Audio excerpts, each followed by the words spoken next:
Doto, nisikilize mimi dada yako, maana mimi ndo nilianza kuliona jua.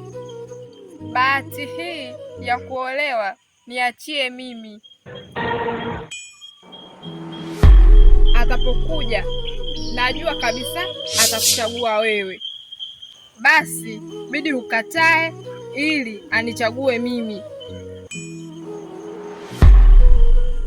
Bahati hii ya kuolewa ni yetu sote. Ukiolewa wewe ni sawa nimeolewa mimi, na nikiolewa mimi ni sawa umeolewa wewe. Sawa dangu Kulwa?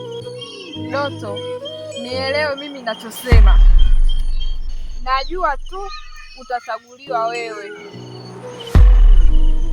sababu mimi najulikana na roho mbaya, ila wewe roho yako nzuri kama ya baba. Kulwa, wala hata usijali. Bahati hii hatuwezi kulalia mlango wazi, sababu haijulikani ni nani aliyechaguliwa kuolewa. Basi sawa dada yangu, tumsubiri muoaji ataamua yeye.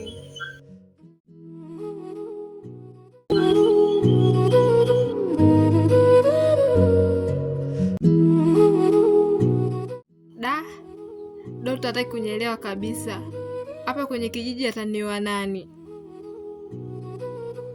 Sasa nitamfanyia kitu ili mchumba anichague mimi.